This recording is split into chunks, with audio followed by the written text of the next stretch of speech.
see, something is going to happen. Something wonderful. My God, it's full of stars. Hey everyone, welcome to the NY Patriot Show. This week I'm very happy to have on with me again. I have Megan from 7 Degrees of Wisdom. I'm very happy to have met her, and it's just like a breath of fresh air when I can actually talk to somebody who kind of gets it and understands it. I appreciate you coming on, and I'm excited to have this this discussion. So Megan, let everybody know where they can find you and what you're about and what you do. Yeah, so thanks for saying that. I feel the same way about you, man. So breath of fresh air for sure, because there's not very many people that are on this path, and when you actually run into somebody that you can actually have deep conversations with about the subject, it's really awesome. So I feel the same way about you. Yeah. So everybody, I'm a practicing occultist. I'm an intuitive tarot reader, a paranormal investigator, and I teach a bunch of different classes on magic, magical subjects, stuff like that. I'm 7 Degrees of Wisdom with the number 7 Degrees of Wisdom, nothing on the end. On Instagram is my main page. And then on Facebook, I'm Megan Allen with 7 Degrees of Wisdom spelled out. If you guys want to contact me, I do paid readings, paid intuitive tarot readings, and I also do paranormal consultations, spiritual consultations, and manifesting consultations as well. So you guys can check that out on my page and book with me online. If you're not local, if you're local, then you can come see me at one of the 2 shops that I read at in Fort Smith, Arkansas. So today I'm going to talk about the paranormal.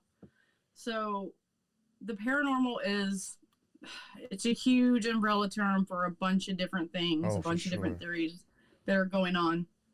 And I've also experienced the paranormal since I was a very small child, and I can hear things, see things, feel things. I've had a lot of different type of parasomnia events happen to me too. So I was going to talk about that kind of towards the end. So to kind of help people out, because those type of things were really scary, and I had no idea what they were and what was going on, and I scoured the internet trying to figure out what exactly was happening to me. So I like to talk about this with people in case they're dealing with the same thing and they have no clue what's going on, because it's super scary when this stuff is happening to you and you have no idea what's going on. You're getting conflicting information. So from a magician standpoint, I can tell you what I think is happening Awesome. With those experiences and with the other things that I'm going to talk about today. So where do you want me to start? Maybe just the experiences last, like I said. I guess okay, wherever you think, because I don't know anything about this. So. Okay, no, you're good. Okay, so I taught a class on the paranormal. So what I'm doing, guys, is kind of going over that class material.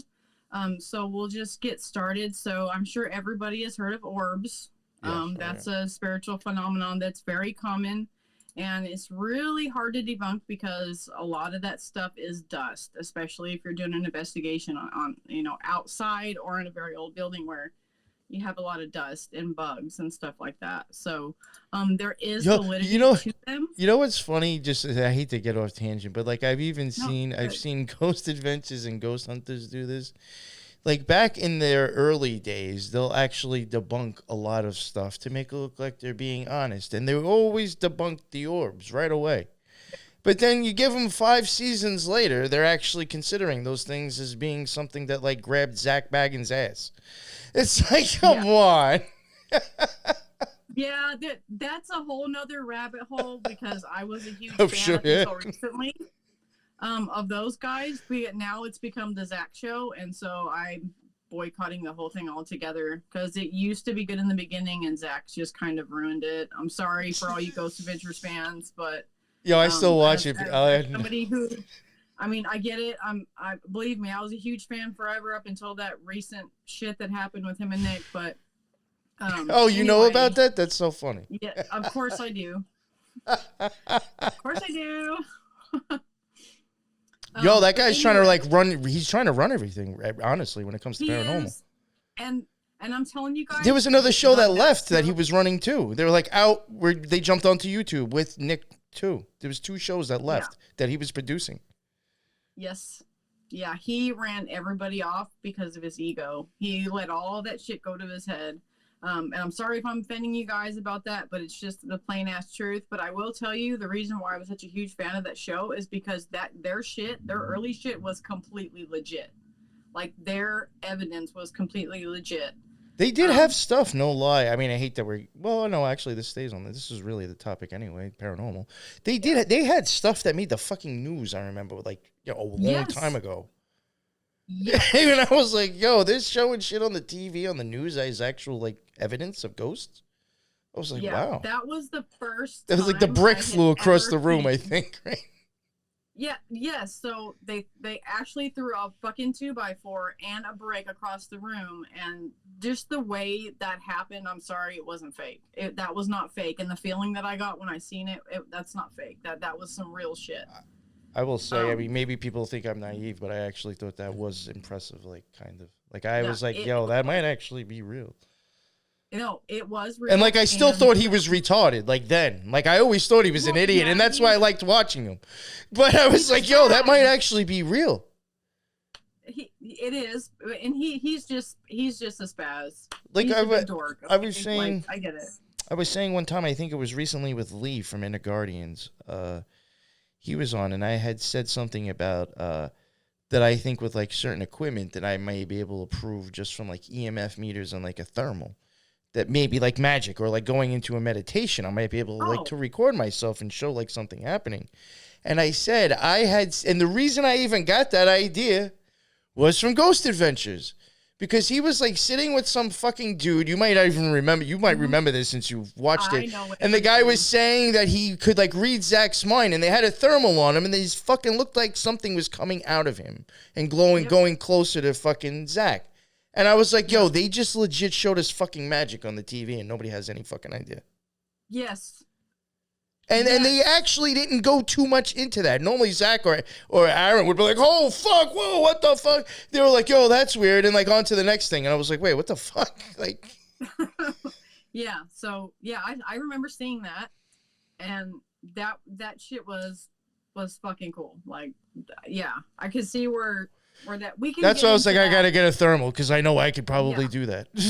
we're gonna like delve a little bit deeper into that here in a little bit, but nice, I'm just gonna give the quick. Sorry, I got so off of the orbs. Sorry. No.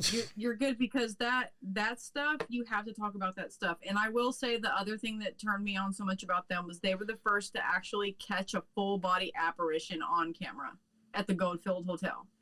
So that one right there gave me like goosebumps, like when I seen that. So yeah, that show is legit. And if it is still now, Zach's ruined it for me, but I'll always be a fan of the old shit. But anyway, so we'll talk about orbs. So I'll talk about an experience I had with orbs. So I see them quite regularly, and I've actually seen some that are extremely rare. They're black. So I seen a black orb one time, and it had like an oil, that oil sheen to it, like a rainbow sheen to it. I seen that one time, right after my brother passed. And I haven't seen one since, and I've been scouring, trying to figure out like what that was, because that's not very common at all to see. I mean, you see ones that are color. Most of them are usually just light. Some emit different types of color. But I've never heard anybody talk about one that was black. So I'm still like searching for that.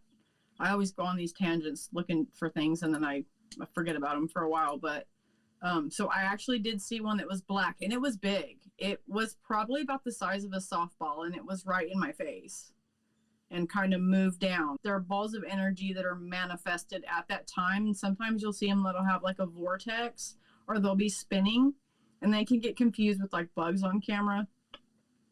But those vortexes are them actually manifesting in this realm. So that's it what almost sounds like something like magnetic, maybe. Yes. So it's on so many different levels. especially if you're speaking from a magic perspective. A human could create those if you were practicing and doing certain things. So yeah, your point to recording. I actually was thinking about that earlier today about how I wanted to record myself while I was asleep to see like what's really around and what's going on, because I've never done that before. I've never like investigated myself before. Yeah. So that would be a really cool idea to like do magic and then see what you could catch, especially with ultraviolet and infrared light. So anyway, so those so we'll talk about orbs. There's not a whole lot to say about them. I mean, there's places where these are like extremely common and they're always present, like all the time in certain areas. The names of the areas is escaping me right now, but there's like forest areas where these are super concentrated and you can see a whole bunch of them at once. And so what I think that is actually a spiritual highway. And I think that the concentration of them must be on some type of energetic magnetic field, like a ley line or some kind of energy vortex. And that's why they're concentrated in in that one spot. I've often thought that I think ley lines might actually help, or like those like energy fields. I think they may help like actually create. Yeah, Skinwalker Ranch is like, it's one of those areas where there's all kinds of paranormal activity, like the most variety of, I mean, anything from skinwalkers to aliens to ghosts to, demonic entities. You have it all there, right? Like UFO sightings. So it's almost like I look at it sometimes like almost, and I was thinking about it with like the black orb that you mentioned, like almost as if like, it sounds like it's the easiest way for me to explain it, almost like dark matter. And then it's able to receive energy then to manifest something. Right. Yeah. It's almost like a magnet and electricity, really, I guess. That's why I said like a magnet before. Yeah. And so, and then I have a theory of like, and I'll just talk about this briefly, of like how we see paranormal entities is, I think that we have to be in a certain state of consciousness to be able to see them at any given time. So it's like a perfect storm of you're in the right state of consciousness, they're in the right state of consciousness, and they're able to manifest in the reality that you are residing in, depending on where you're at mentally. Yeah. So that's why I think that's why they're so elusive sometimes. And besides the fact that they're probably on a different light spectrum that we can or cannot see at any given time. And some people have the ability to see them, some don't. I do think that is just even an interesting thing to think about. If, you always think of like, I guess like maybe ghosts or like, certain vibrations or energy coming through like, into this realm. But like maybe like how do we know like we're not seeing them because maybe our energy or our frequency has changed and we could just see something that's been there? You know what I'm saying? Like, yeah, I don't think like I think people should like wonder more if it's like the person as well. I mean, that's especially when you get into poltergeists. You know what I'm saying? Like, how do we know this other smaller stuff still doesn't have to do with like us somehow? Yeah, it has everything to do with us.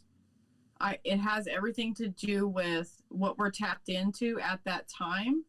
And it also has to do with you can believe in something. How do I put this? So say you're a skeptic, right? And you just want to see something really bad, but you don't believe in it. So you're never going to get to see it because you're not in that frame of mind. It's like putting yourself in that, energetic vibration or law of attraction type thing. So it's almost like you're pushing it away because you don't. That is interesting. If you were dead set to believe that ghosts or like paranormal didn't exist, you'd probably never see it because because that's the frequency that you're at, right? So obviously, if you see them all the time, there's obviously something more going on there than just believing, because there's people that never believe what they see. So that disproves that whole theory that one way, right? So it's like, I think it has to do with some type of like antenna, for lack of better terms. I can see that. And they get switched on and off that has to do with your etheric body or your emotional body at the time. So I think that has a lot to do with perception of the paranormal in general.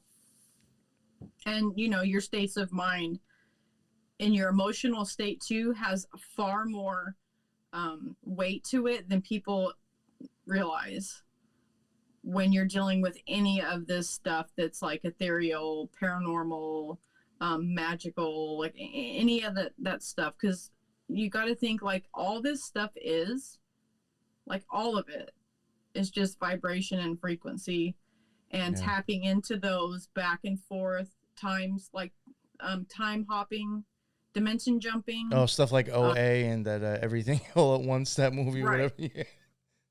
Yeah, so I mean that stuff is real. I've actually had personal experiences with time jumping. I was gonna say, like, it didn't have to sound crazy, but I guess maybe we'll both sound crazy. I was gonna say I don't think that shit's fake. Like, as crazy as that sounds to tell people to even entertain that, I definitely. Let me tell you this one, and it freaked me out. Like, I've had several, but this one, like, I have to tell people this one. So I travel a lot for my job, and so I was going up this really windy road in this forest area, and I remember distinctly looking at the clock in my car, and it's saying a certain time, and then I remember it was just me and then this other car coming, but the other car that was coming was from, like, it was distinctly from the 40s, like coming down the road at me. And I'm looking and I'm going, what the fuck? Like, somebody has, because, I mean, you see old cars, right? But it was weird because the person in it wasn't, the person who was driving the car didn't look modern. It looked different. Okay, so I know this sounds freaking crazy. I'm like thinking, I'm like trying to picture some dude back from like the 50s. And it was a woman. It was a woman, and she had like the hair, the bob with the thing tied up in her hair, and so she was driving, and so I had the big old glasses on, sunglasses on, and driving, and then I remember looking back at the clock, and like, I swear to God, like fucking 9 minutes had passed, and it was only just me passing her in the car. And I was like, what the hell? Like, it was almost like time had stopped, and then I like came back, but it was like 9 minutes later. It was, I know. Oh, no, that's interesting. No, that's interesting. But I experienced that. And then I've also had other ones where, like, I drive the same route every single day, know exactly what's on the side of the road, and one day I'm driving down the road and there's a fucking tree there that's never been there before, ever. Ever. And I only seen it the one time. Oh, that's 2 years. Weird. 2 years I drove by this shit twice a day. Every day for 2 years. All of a sudden, boom, there's this tree that looks different from all the other trees, and it just didn't magically grow because it was a full-grown ass tree. So it wasn't like somebody planted it there and then took it back the next day. Yo, that's like a glitch in the Matrix. What the I'm telling you, man. And like, whenever that shit happens to me, it's like I get this like brain fog almost. Like, I feel like I've missed time, and I get all like confused for a little bit. And then I'm like, well, that was weird. And then I go on with my day. But yeah, so that's some shit that's happened to me before. So that stuff is like real. So then we'll just talk about like apparitions. So apparitions can be a number of different things. It's what an apparition is just a physical manifestation of a spirit or a ghost. And they can be intelligent or residual. So intelligent means it will react back with you, and residual means it's just playing on a loop, right? Yes. So apparition is just like a basic umbrella term for anything you see.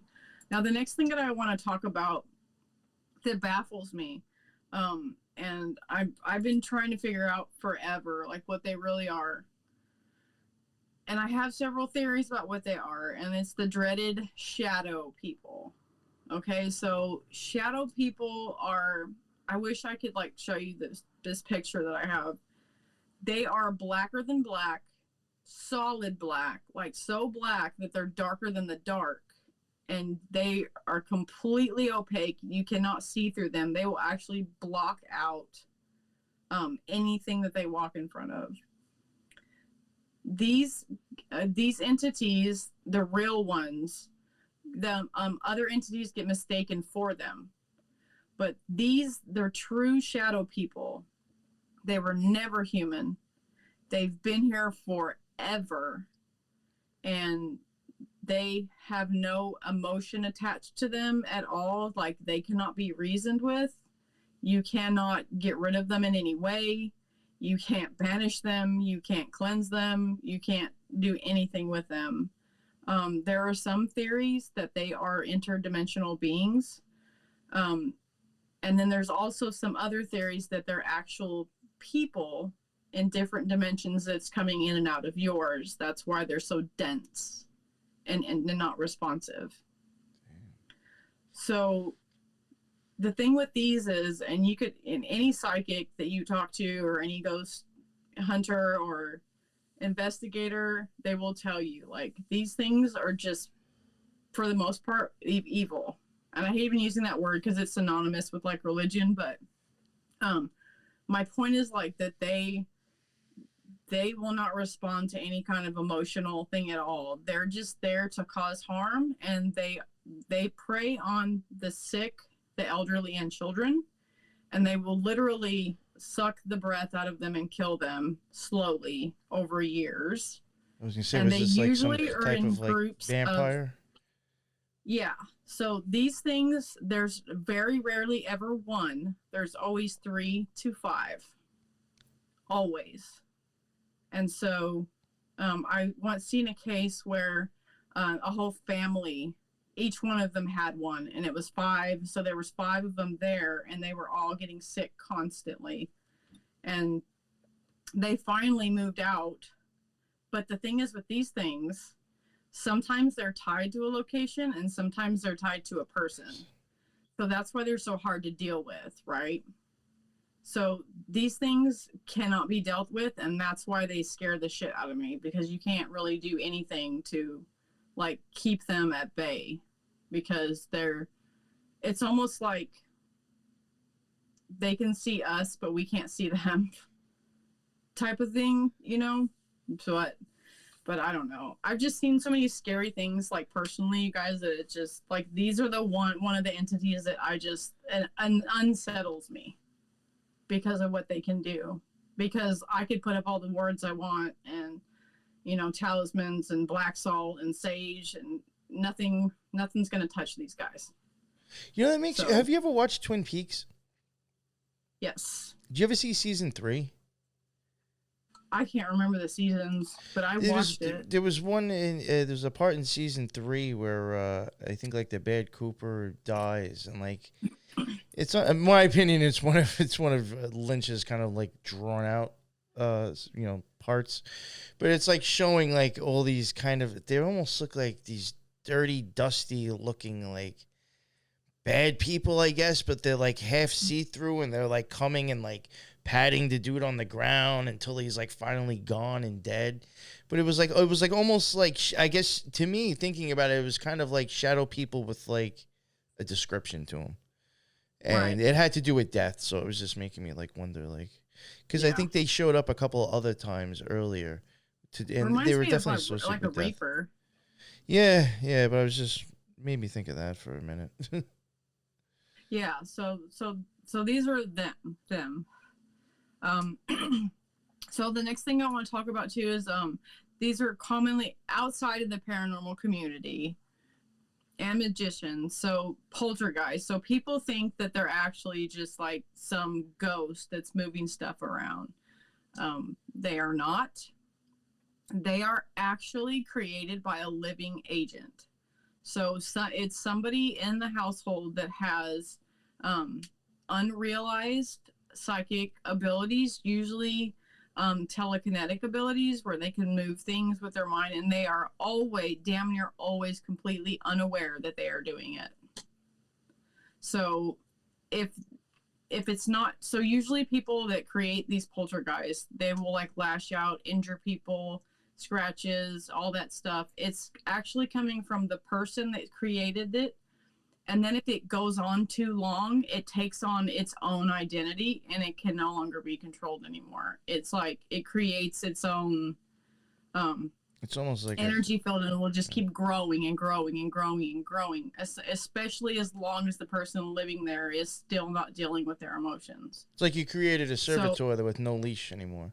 Just like, fuck yes. you, I'm doing what I want to do now. Yeah, there's like a really small window where they can be dissipated with the help of like a psychic medium and therapy for the person that's doing it, and a realization and training, psychic training. But there's a really small window where they can be actually dissipated and taken care of. They get out of control and they've been going on for years. And it would actually remain in the house until it dissipates, and it could take a long, long time for that to happen. If you don't mind me asking you, I would like to talk about poltergeists a little bit more with you. Yep. I definitely have the idea that it could be possible. That I think a lot of it, they're creating it themselves. I do think. You know how we were talking about before, everything is really just comes down to vibrations and frequencies. Do you think somebody can end up like neither like getting like almost like attached to a certain vibration and it takes them over, or maybe they end up tapping into a certain part of their brain that kind of just unleashes like a bad part of themselves that maybe they haven't tapped into before? But do you think, I mean, I know you were saying you think it comes from them, but do you think there could be some kind of like, I'm not trying to say like, oh, some demon possessed them. That's not what I'm really trying to say. It's more of like, do you think like just a bad vibration ended up coming into them and now they're projecting that out in a sense? Yeah. Yeah, so that's very, very possible. So interaction with the paranormal, different entities, can cause a high level of stress, and it can cause psychic breaks in people that don't realize what's going on.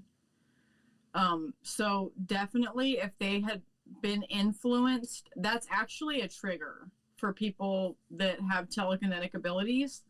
So they'll have high stress things happen to them, and it's almost like they have a break. So yes, they're in some kind of another influence of energy can trigger something in them, and then their latent abilities will become active because of high stress. Usually they're not aware of this, though. That's the thing. But yeah, for sure, I totally can see that would be a possibility, and I wouldn't doubt if that's been happening. Yeah, to a lot of people. Yeah, I've often noticed there was a couple of people that I think were like somewhat well known for like needing exorcisms, and I did notice that like a lot of them are also considered like having some sort of like issue going on mentally, and might have been suggested to like seek like psych whatever, someone for help. Yeah. And I think sometimes when people hear that, they'll like think that like maybe that's them trying to like downplay, like it was really them.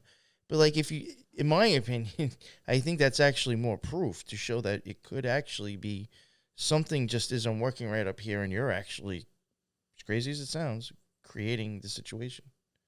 That's absolutely what happens. A lot of times it'll happen with people that are schizophrenic. So I have no theory about schizophrenia.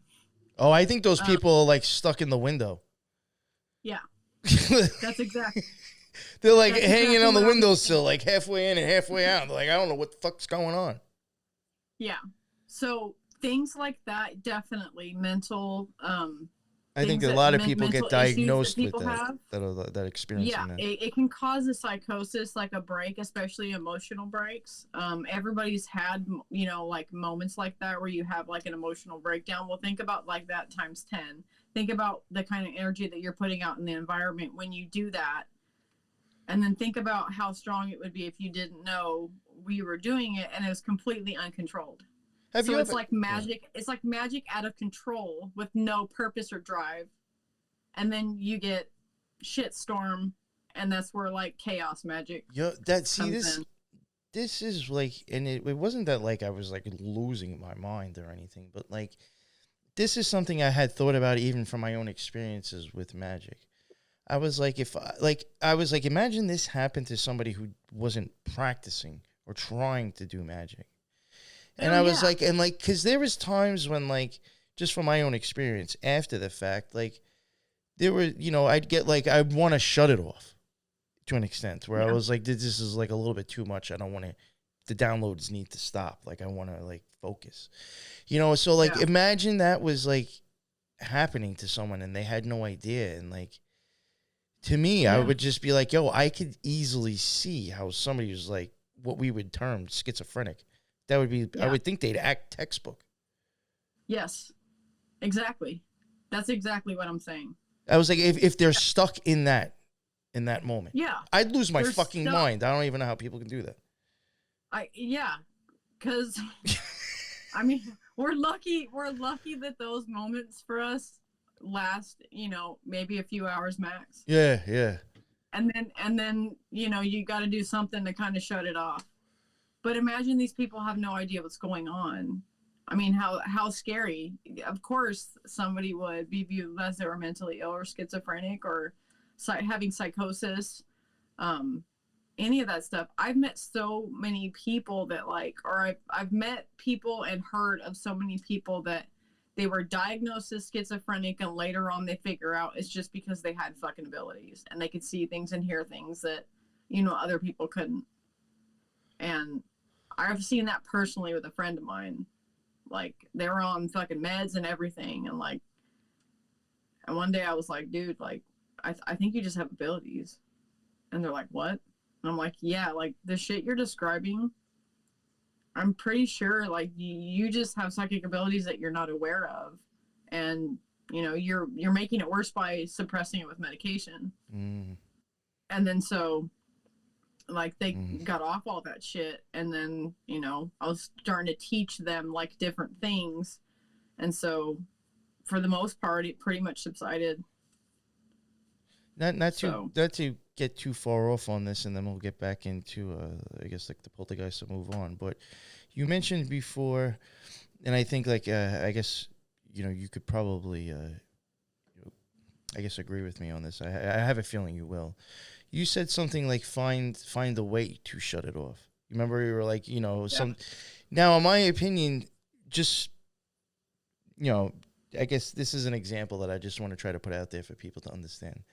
In my opinion, if you were fucking with magic and you were saying that you want to shut it off, you could become really good at something just because you need almost 100% focus on what you're doing to shut the other shit off. Yep. And then if you're doing that and having like kind of like downloads, I could see why people all of a sudden start painting or doing amazing art because they're just trying to shut the shit off.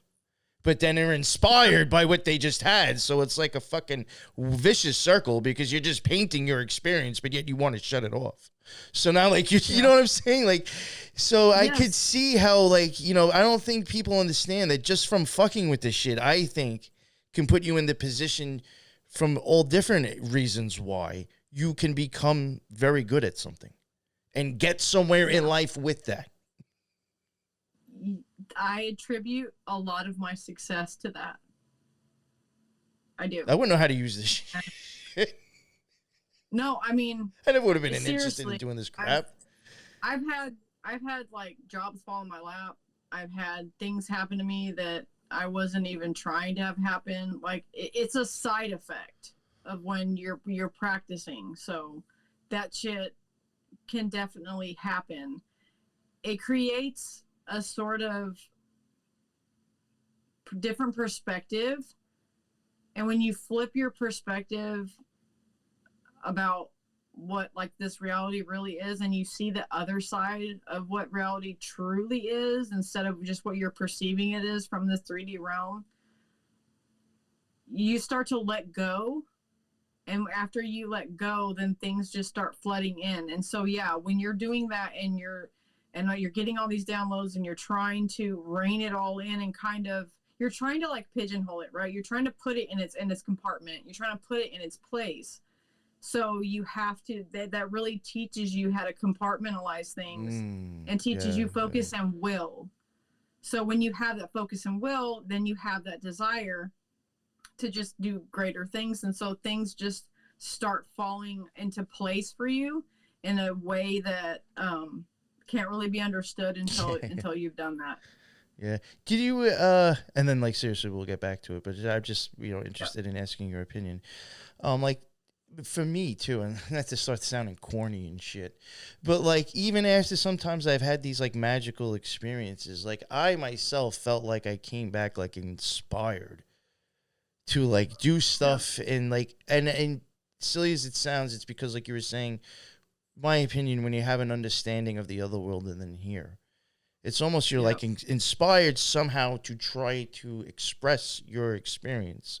But it's like, how the fuck do I do that to people who haven't experienced it? But it's almost like you feel an inspiration, though. For me, there was an inspiration to be like, do something with this. Try to make something good out of that experience, you know? Yeah. Yeah. And that's what turned me into a tarot reader and a teacher and a mentor and a, consultant. That's what kicked all this off for me. Like my spiritual, I would say in air quotes, business.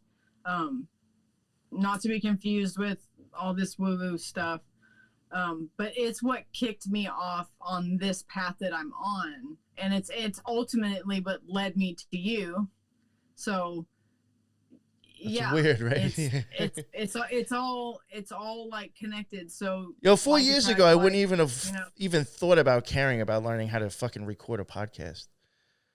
Right. And now it's like I just like love learning about this stuff. And part of it's because it keeps my mind away from, things that I've experienced in Magic that I, sometimes don't want to think about, or not think about, but it's just like, sometimes, we want to forget about certain things. Yeah, and you have to shut it off because you still have to function. Or it's like, I'll find myself like obsessing over, and I'll be like, I don't want to get back into shit like that. So, Yeah.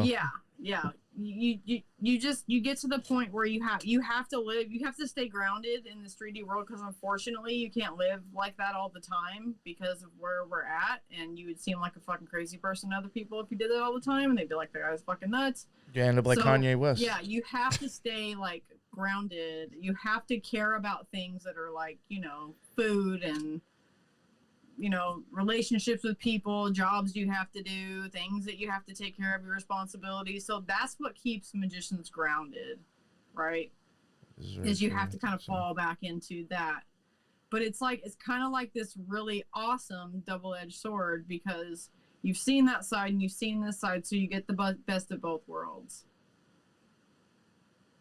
Right? Yeah. Because it like plays off each other and increases the positivity and everything that you choose to do, using the inspirations, helping other people. For me, it's teaching people. For me, that's what my will is. It's like I'm supposed to teach these things to people and kind of, be that guiding light on their path. If they're trying to go down this path, if they're trying to wake up and learn and, figure out what's really going on, like that's what I'm called to do with it. That was my inspiration.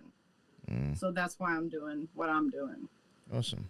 Good. So. I think like, and I was just thinking like, I think even part of, even for me, and even maybe for yourself, all the stuff that you're involved with now, I can see like before I had a magical experience, like you have to kind of drop a lot of fear. In my opinion, you can't, and then I feel like after you've had these magical experiences, you come back and even lose more fear in certain aspects in life because of the other experience. And then I think that sometimes is what helps people just say like, fuck it. Like, why not try it? Like, or why not get, into that? It's like, fuck, like, what's the big deal? Like, I don't know. Like, why am I so afraid to try to do this, to try to learn that? Like, or it's like, I do have the time to do this if I put down my fucking phone, or, it's. I was having this very conversation with somebody today. I was like, because we were talking about public speaking. Because I had to do this thing, and I had to get up in front of 100 people that I didn't really know, and I had to go over this thing, this activity that we were doing at this thing. And so everybody was like, no. And I was like, I'll do it. You could have caught me like 2 years ago even, and I would have been like shaking in my boots, pissing my pants, like no way, I wouldn't have done it. I would have been freaking out, right? well, and I was telling, he was telling me like, God, how did you do that? And I was like, I don't know, man. I just, it's just experience. There's really nothing to be afraid of. They're people just like you are. You just get up there and you just do it, damn it. Like, you just Nike that shit. It's like you just like lose. Fucking Nike Saturn. You just Nike that shit. You just do it. Like, and the more that you do it, the easier and easier it gets. But what my point is like, once you've seen both sides, you start to figure out, and when you let go, and then you're like, yeah, this isn't such a big fucking deal, and then you just do it, and then it gets easier. And then, I couldn't have read tarot for people. I would be deathly afraid. Mm-hmm. Because, what if they think I'm a fake? What if they think I'm a fraud? The imposter syndrome bullshit that you go through. Well, what Magick does is it kind of breaks down those barriers for you. That's what we're getting at. Mm. Very well said. All right, so sorry about that, everybody, that I dragged that off course. I think we covered poltergeists enough anyway. If you want to move on to the next one, I really don't have anything else to ask you. I think I brought up enough. So that's what I wanted to get at with poltergeists. You're good. So I'm going to talk about demons next. And I hate even calling them demons because... All right, awesome. I'm glad you said that because I was going to ask you about demons too. Not that I want to deny... Listen, I this is not coming from an angle where I'm trying to justify anything bad or I'm trying to, I don't want to play some, fucking religious word role or anything. It's just, in my opinion, I do think a lot of demons, really, I hate to say it, are just people locked in the really negative aspect of their own fucking mind. Yeah. Or, stuck in a fucking frequency that they just can't get out of. But, when people think, oh, they're possessed by a demon. Unfortunately, no, that's just...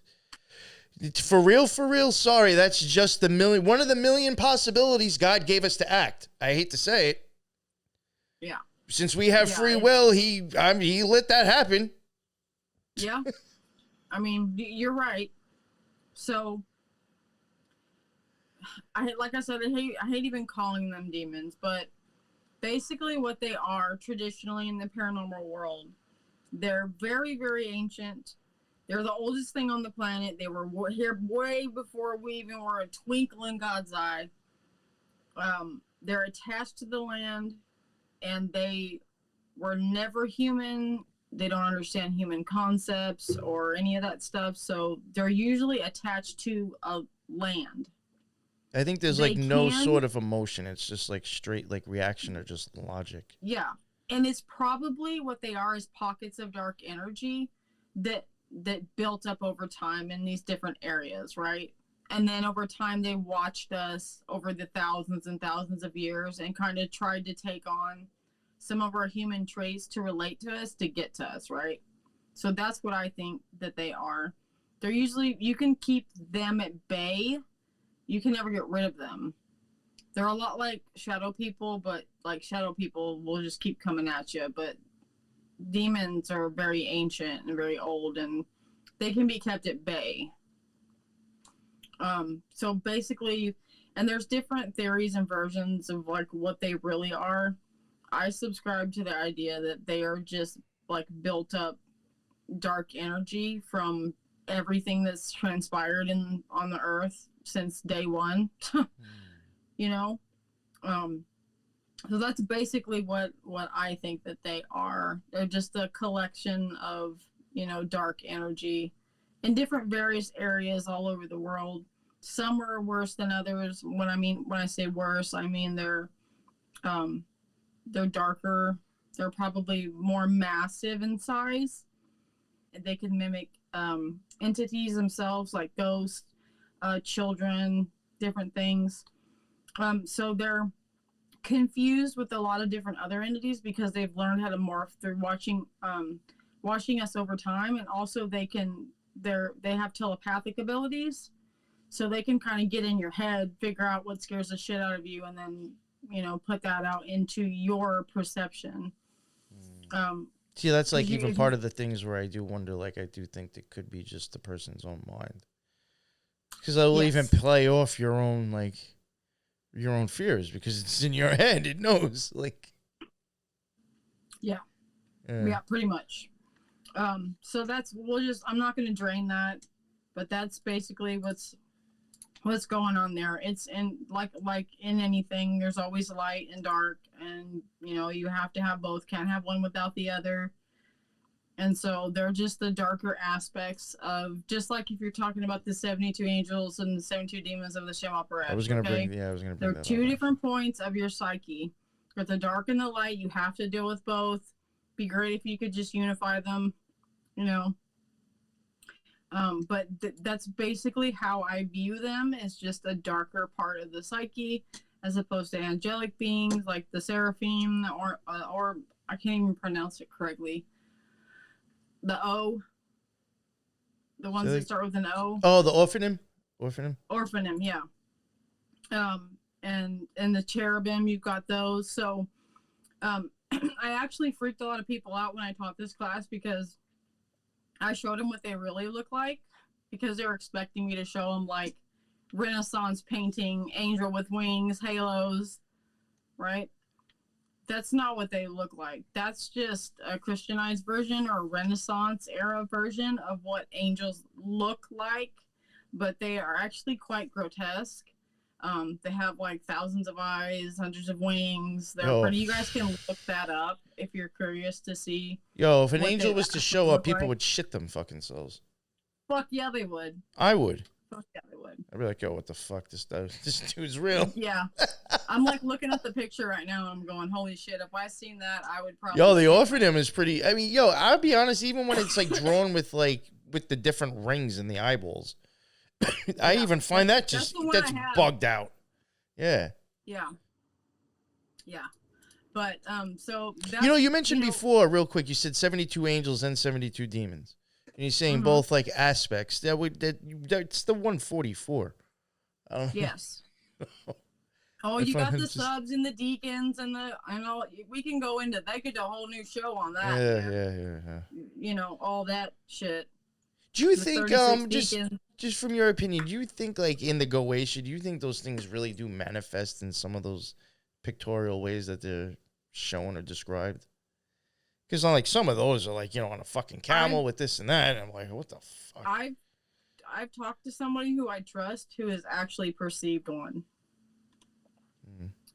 Yeah, but see, then, I'm wondering, like, if, let's say we'll go back to the idea that you could be doing it yourself. Yeah. Could you have such a good image of that picture in your head? You're just projecting it out anyway. Well, yeah, there's nothing new under the sun. We know all this shit already. We're just relearning it or remembering it. Yeah. Well, I do believe that in a sense, too. That's why I think some sigils are very powerful, because it's already back here in the mind. Yeah, already. Everything is. Yeah. We don't nothing really new under the sun. Just remember. All right, so back to the angels. I'm sorry. No, you're good. So with Kabbalah and Hermetics and High Magic, Ceremonial Magic, whatever you want to call it, it's all the same.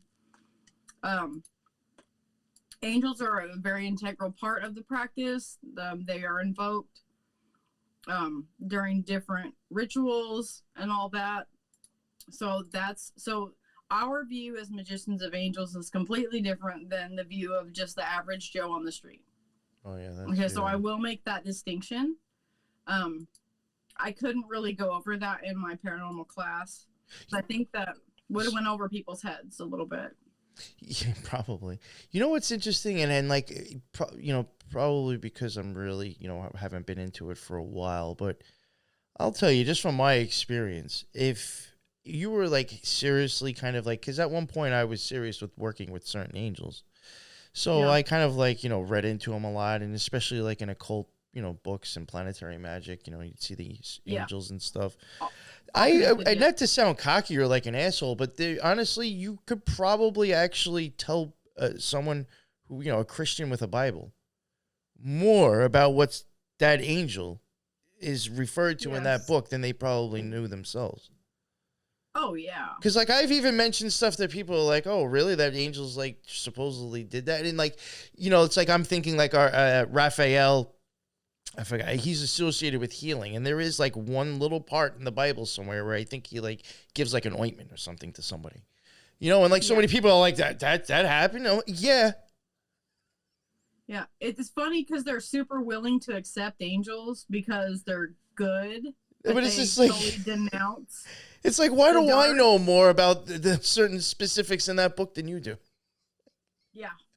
So like, what was your personal go-to? If I don't, and you don't have to tell me if you don't want to. Oh no, that's well, normally like Raphael or the way I did it, believe it or not, I would first invoke Gabriel because of being a messenger, and then I would ask him to like call upon the other angel that I wanted to contact. For the most part, it was either like Raphael or Zadkiel.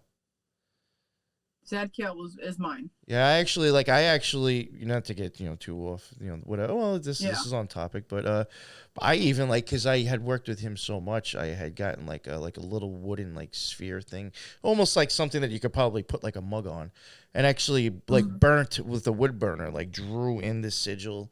And then actually like stained the shit because I worked with him so much. I was like, fuck it. I might as well make something personal and just keep reusing the same sigil every time I work with him.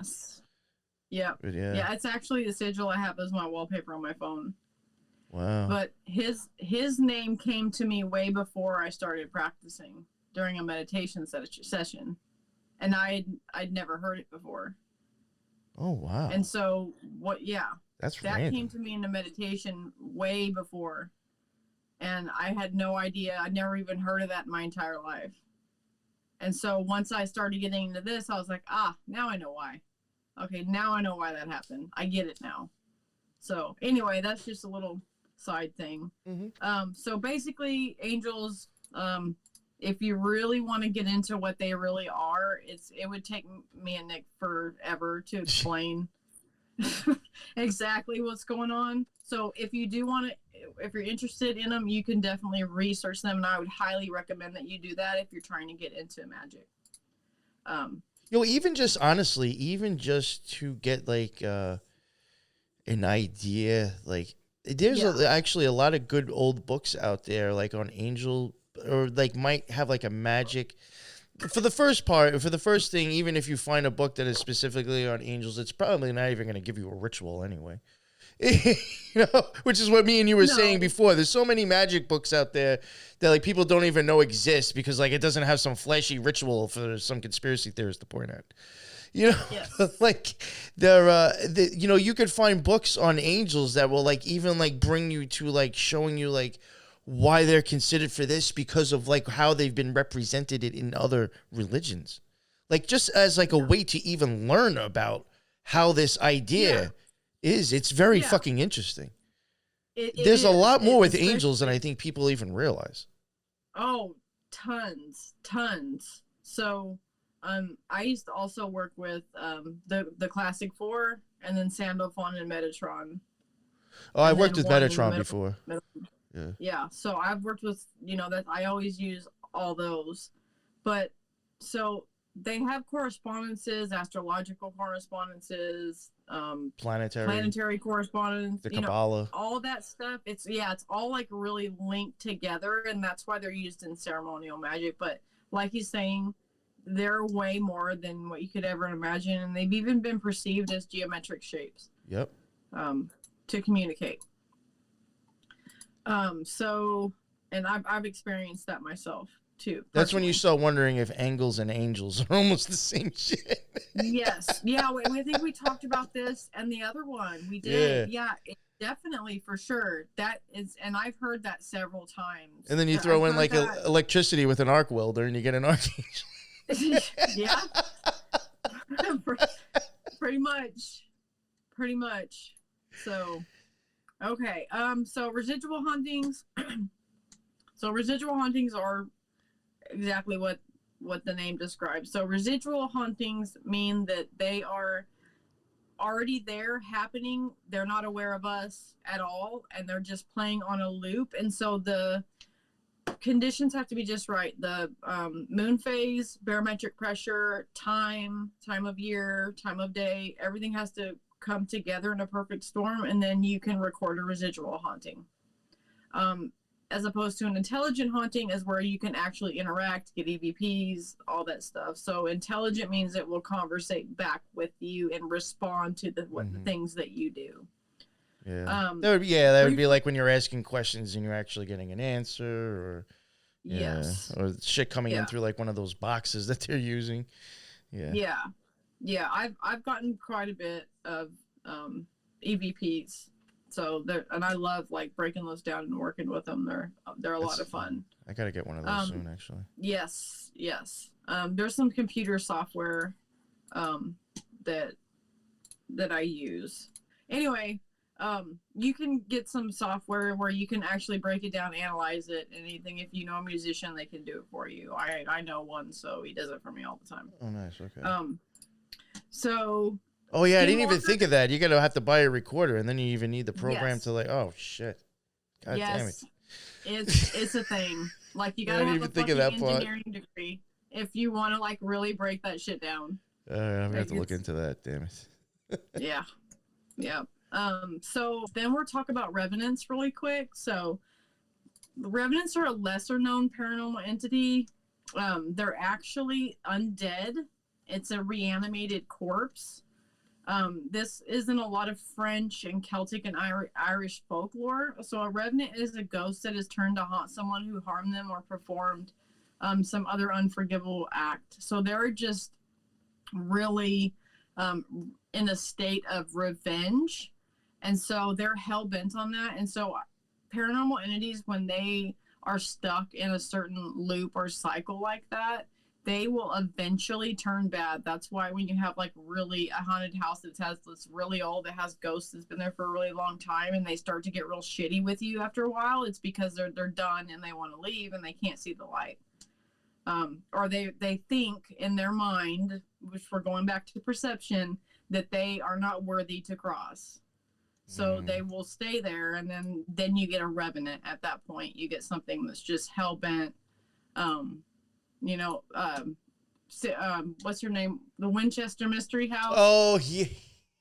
So she believed in these things like crazy. It was the whole reason why she started doing seances and building. She built that house a certain way for that stuff. Yes. So she was all about this. This was why she went like ape shit and built that house. I had just real quick, I just want to mention it on my show. If people are interested in hearing about the Winchester Rifle House, I'm pretty sure I had Cosmic Peach, Julia from Cosmic Peach, on my show cover that topic. So go check that out. It's probably like almost close to a year old, but yes, Thank you. But there's a lot of info. Yeah, that lady was huge into seances and was like building like hallways to nowhere, like doors that went nowhere, and then like extra places in the house. And she was even, in my opinion, she was building it even for ritual, like certain areas for rituals. That's my opinion. Oh yeah, she probably figured that out really quickly. She probably had a part of it. For all we know, it was set up for the Abramelin too. I mean, she might have done that. I'm telling you, she probably figured out really quickly how to build things, the angles and placements. Yeah. Pretty much. That's why you have doors to fucking nowhere and stairs that lead to a ceiling. And think about that. She was trapping them. She was trapping them. That's what she was doing. It's like laying down a fucking seal on the ground. Yeah. But it was in the form of a house. Thanks for that. I like that. You just made me think of that.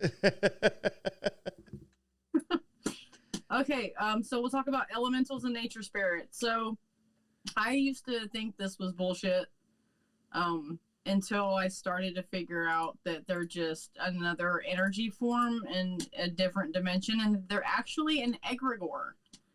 So like nature sprites, elementals, you've got, like water spirits, fire spirits, earth spirits, like elemental type beings. They're actually tied to nature themselves, and I think that they are an extension of nature, an energy buildup of an extension of nature. Okay, so ghosts. We all Real know what quick, ghosts are. real quick, just Huh? your opinion. Do you think I've said this. I think a lot of the stuff that we might have seen, like I go back to like when shit was getting crazy with like George Floyd and like the riots or like burning stuff down. Like I do think that like might have been like an egregore involved with like kind of like almost like mass hijacking people's like thoughts or frequencies. I mean, do you think Yes. like egregores are like? I do think that's like a thing that's used a lot, possibly for like psyops or like fucking with people's heads through the media and Oh magic. yeah, of course. Yeah, I That- definitely think That's egregores a are used that's a big given. time, actually. Really. More than people know. Yeah. And if you can recognize it, you can actually work with them and pull the energy from them. Mm. If you know what they are, and if you can get to a point where you can take the energy from them instead of you feeding it, it feeds you. Okay, so let's see here. So gods and deities, those are also paranormal entities as well. Um, I'm I'm not really into deity worship. Magicians really aren't. They're not looking to worship any deities. Not that it's a bad thing. A lot of people do that, and that's fine. But generally, we look at them as symbols, allegories, stories Mm. of things. So, like if you have like Inanna, she was a Sumerian goddess, and then took on names all the way down the line up until you can read all about that stuff. But that just kind of ties into gods and deities but they're just all symbols and allegories for us. But people actually believe that they're an actual thing, and they might be. I'm not saying that they're not, but magicians aren't looking to worship anything. We're looking to transcend. Mm. Um, I so think that's like basically, and that it's kind of like a big. I think that misunderstanding is a yeah, huge. I think like kind of like it's gonna stop you. I think from actually having any magical experiences. So I think like that's like one of the huge. I'm lost for the word. I don't know why I can't think of it. But it's like it's one of the bad vices. I think that's like one of the vices that's like huge in the magic community, in my opinion. yeah, People that just this is just my opinion. Yes, maybe some of those things, like you were saying, might exist, but for the most part, I think it's all allegories, archetypes, and storylines of just energies and frequencies yes, changing or whatever. And I think like when some people get stuck with worshiping them as a materialistic thing, you just it's just pulling you you're cut. farther away from actually finding magic. Yes, yeah, you're actually, instead of running away from Christian religion, you're actually starting to worship another set of dogma, which is deity worship. So you're just trading one thing for another when you do that. So magic is the purpose of magic is to transcend the cycle of reincarnation. Okay, so if you're worshiping something, another deity, it's just it's the same thing as worshiping Jesus or Buddha or whatever. Those things are just archetypes.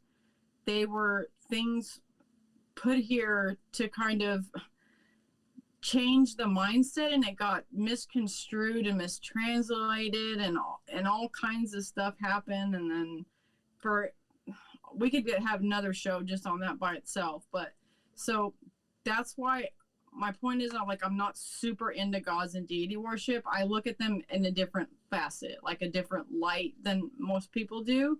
Doesn't mean they never existed. They probably did. They were probably an egregore or a thought form in ancient times, I because thought that, they were yeah. fed into for so long, right?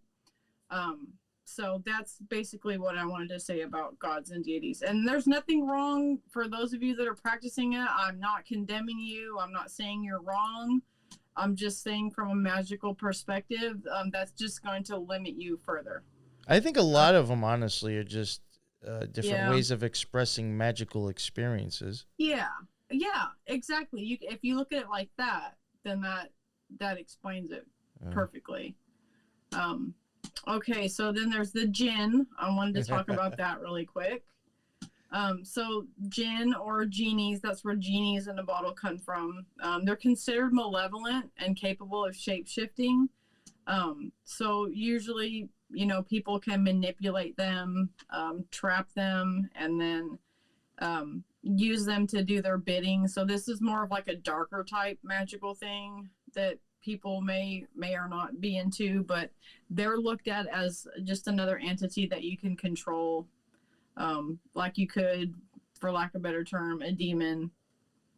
Kind of like, it reminds me of like the Key of Solomon, all that stuff. The necklace that I have on, that's what like this is, I have personal reasons. We can discuss that later why I have that on, but yeah, so basically Djinn are kind of like demons, but they usually torture and hex humans if they try to. It's just going to be a bad scene if you try to work with these. I'll just say that. Yeah. Okay, so now we'll get a little bit into some other stuff, and then I'll tie in the Parasomnia. Okay, so we'll talk about astral bodies. So astral bodies, there's a theory that astral bodies are actually shadow people, or they look like shadow people. But generally, it's what happens when like an aspect of your soul comes out and you have an out of body experience. I've experienced this several times in my life, spontaneously, and it was because I was under a lot of emotional and physical stress. And usually, when I'm having some sort of an emotional like break, or really bad time, or I get really angry, or something really tragic happens in my life, I will do this. I will spontaneously astral project, and I think it's because I'm trying to disassociate from the pain. I definitely think that's, from my own experiences, like I don't know if a sickness would count as that, but there were times when I was very sick, where I like there was one time like I had an experience when I was like sick, like 10 years ago or whatever, and it was as if like I felt like I literally like almost like slipped out like the bottom of my body and just ended up somewhere else. It was like really weird, but then like when I came out of it, is as if I was like dreaming. But like I was like really sick, and I remember one time when I was younger, when I was really sick, it was if like I went into some like weird dream world that seemed like so fucking realistic, but then felt like I came out of a dream, and I was like, well, what was that? Like you could almost like feel the air, like that. It was almost like a real experience. Yeah. So for sure, when you are dreaming, you're actually astral projecting when you're dreaming. I've thought that plenty of times. Yeah. So yes, your body being like really sick, it's the same thing as like you trying to get out. Like for me, if it was an emotional or traumatic experience, it's also happened to me when I was really sick before too. So, but it's connected. I've even said on my show, I think it was because of maybe artists that we covered in the past a long time ago. There is some artists that I have come across that may talk about like possible like sexual abuse or satanic ritual abuse, whatever it is, and a lot of them have like the same style where they will depict almost like a soul, or like almost like a sponged image, of away from their body, like they're almost like showing like something projecting out of themselves. Like Kim Noble did that a lot in her artwork, and she claims, I think SRA is some stuff, but she claims some sort of trauma, and she does have a lot of like disturbing fucking pictures where it looks like kids getting molested, but like the child, or like it looks like the soul is separated from the body when that shit's going on. Yeah, and I often had said I think the soul at some point will be like check out and be like nah. Yeah, that's very common when people are in the dying process. And people think that they suffer when they're dying if something really traumatic bodily injury happens. You actually pop out of your body right before. Well, I was going to say, anybody with like NDEs, they pretty much, it's like, I just saw myself. Like they never actually experienced or felt what happened. They're seeing it, and they don't ever remember. Yeah, like I'm super into near-death experiences. I researched it a lot. Well, they're very close to magical experiences. That's why I'm very interested into them. Yes. So that's basically what astral body is. It's astral projection. So people can actually do this on command, whether if they train themselves. I've tried to train myself to do it. I just don't have the patience to like sit down and just focus on it. I guess I probably could if I wanted to, and I could probably be successful at it, but it's just not something that because of all the other experiences I have had that I'll talk about here in a little bit. I try to avoid that realm. So I talked about time traveling really briefly. So just like time traveling, people think, oh, bullshit, you get a machine, it's not like that. Time traveling is actually when you're like jumping, dimension hopping is what I call it. I was gonna say, I think actually time travel is just like actual real magic, believe it or not. Yes. But I couldn't say that in my class. Cause like, all right, like, and I've joked, I think, a few times, but, and then I'll get to, I guess, the name of the movie about why I'll give this description, but like, in my opinion, like, you know, if you want to look at magic at actually, you know, maybe separating your soul from your body or being able to go outside of, you know, the flesh, like you even were saying with astral projection, I guess that's kind of like going in that direction. You know, you're going back to the spirit before you were born into the flesh. Yep. In my opinion, you know, you're in the spirit world before you were manifested here. So, like, in a sense, to me, that's like, am I actually going, you know, into the past before I was birthed into this reality? So, like, after you have a magical experience, or now you're going back to the future. Yes. Because I was like, yo, is that all Back to the Future is fucking about? These motherfuckers are going to having a magical experience, and you're coming back, and that's Back to the Future. Yes. Yes, because think about it. Because it would be the future from the spirit. Yeah, and there's parallel dimensions happening simultaneously next to ours. So you're just jumping in and out. When you make a decision, I tried to explain this to people. It's like you time travel and dimension hop every day, all day long. Because every decision you make just changed. Puts you on. You can be like, okay, if you had plans to go to the library, but now you're going to go to McDonald's instead. So now you're on a different timeline, right? Just as like an example. So you're doing it all day, every day, all day long. But when you learn to control, magic lets you learn to control that. Okay? Yeah, I can see that. I can see that. Then you can control your experience with that. That's all I'm going to say about that. You guys can hunt and search. You know how I've thought of that, and then we'll get into the next one. It's like if you took, like, you know, those fans that open up or something like that, like, you know, almost looks like a clamshell. Let's say, like, your timeline, like, was over here. Maybe a magician would be, like, a couple of things over, but a normal person would be, like, all the way over to the other side. Yeah. Like, I think a magician can kind of, if they're in tune with what I think their will actually is, they can kind of stay as close to it as possible without really getting too far off. Yes. As silly as that sounds, I do think that's why I think sometimes, like you were saying, things will start to flow correctly because you're almost stuck in that one timeline of that event that you have, you know, set your mind on now. Yes. Yeah. Yeah. Sometimes I avoid saying stuff like that because I'm afraid I'm going to scare the shit out of people. I don't even care anymore. But, okay, so interdimensional beings, they could be any kind of thing. But when I think of interdimensional beings, I think of cryptids. I think of aliens. Fairy folk, fae. Oh, by the way, fae are not little Tinkerbells. Yeah, actually, as soon as you said that, I was like, yo, I'm thinking, please let these people know what fae actually are. Because you wouldn't be thinking these are some cute fucking things you want to run into. No, you do not want to come across them, actually. They're not nice. They're not nice at all. And at least in the magic community, you know. Yes.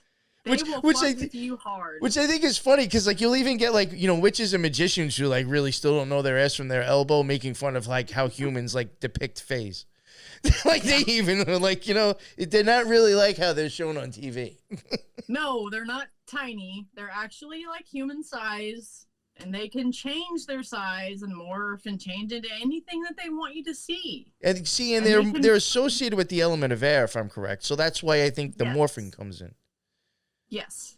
Yeah. So you may just be seeing a fae instead of a ghost.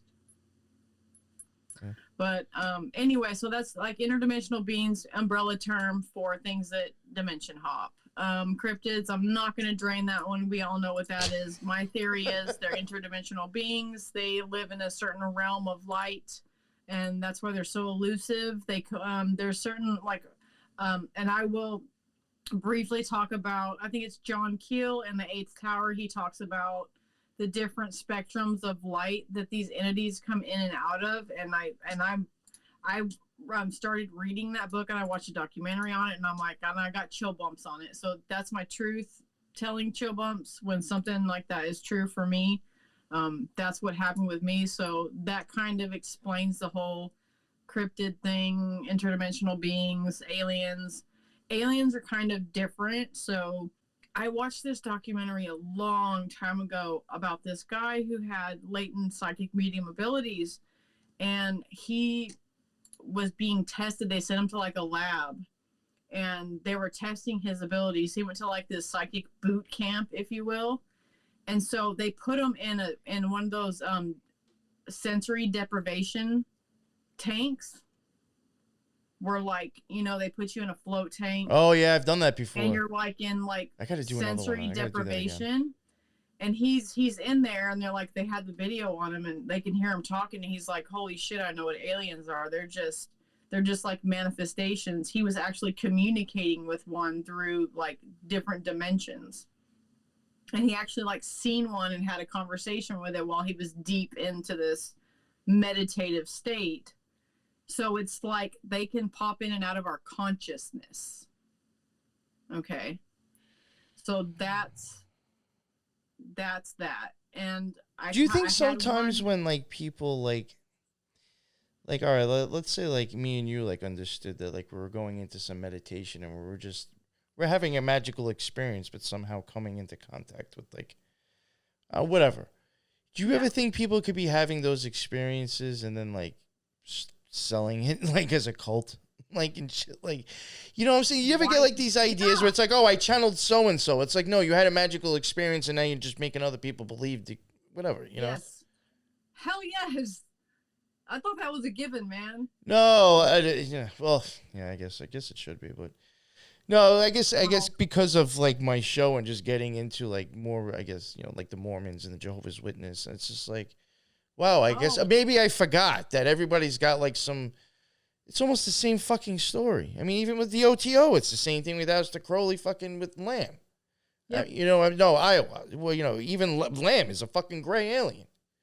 Yeah. But you know what I'm saying? But then Iowa gave him the Book of the Law. Like, this guy everything's channeling some fucking thing, you know? Yes.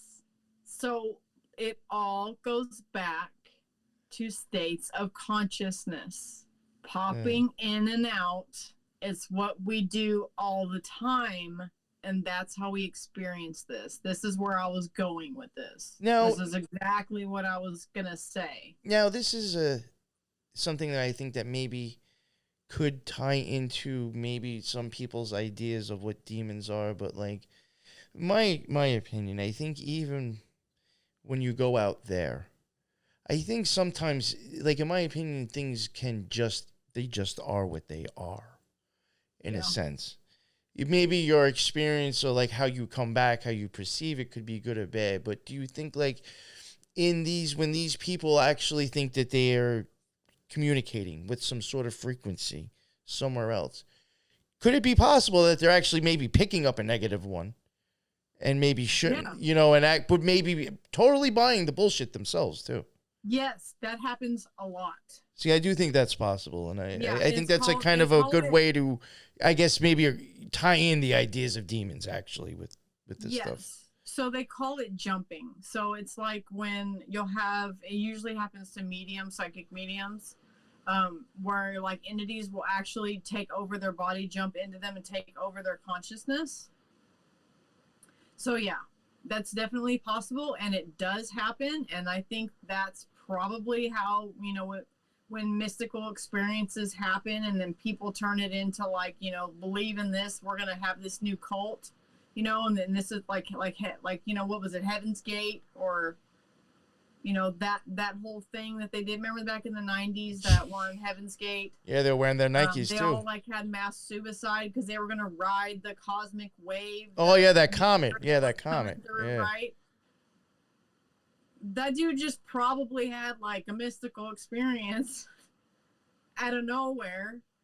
And then he's like, yeah, like this is how it really is. So of course, like you can have different egregores even taking over, you know, the psyches of some people and kind of influencing them to do like different things and act certain ways. So it's definitely possible. It's like an oppression or a possession, if you want to talk about that. So the difference between oppression is when like they're just influencing you. They haven't quite gotten control of you, but they're starting to.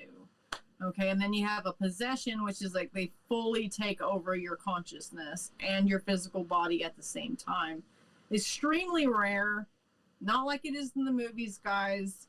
It's that kind of occurrence is extremely rare, and it's more of like it causes a psychic break. That's what I think about that. And then, you know, there's just some other stuff related to, you know, EVPs, phantom sounds, phantom voices, phantom smells, poltergeist activity, and then I just went in and talked about like different types of paranormal equipment. I'm not going to drain that at all. If you guys are interested in any kind of paranormal equipment, you can find tons of it out there.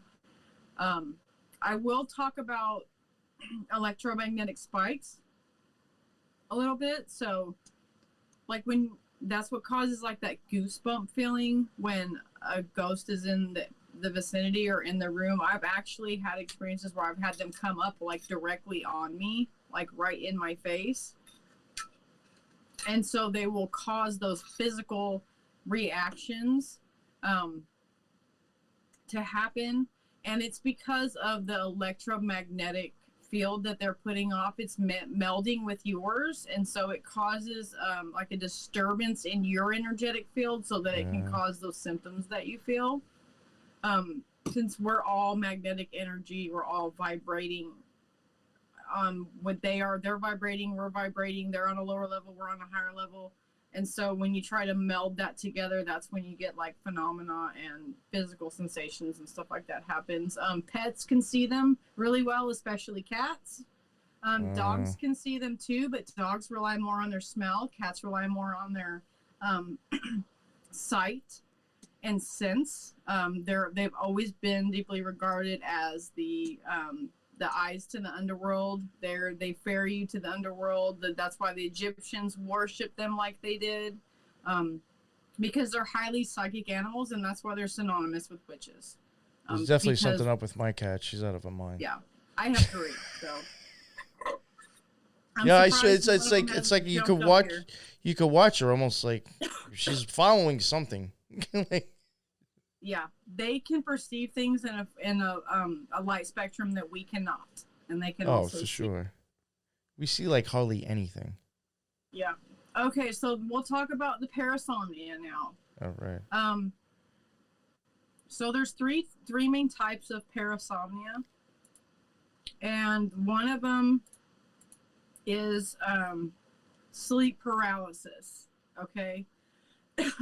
This one is fairly common, and a lot more people know about this one than they do night terrors, because I had trouble figuring out what was happening to me, and then I figured out it was night terror. So we'll talk about sleep paralysis. So I've been suffering from this my whole life since I was a kid. I can remember this happening to me like 8, 9, 10 years old. When I turned 7 is when everything got really intense for me. When I turned 7 years old. The Dan number 7. Yeah. Sleep paralysis is when your body, you cannot move your body. And this is not to be confused with a hag attack. So a hag attack is like when you feel like something's sitting on your chest, but you can still move.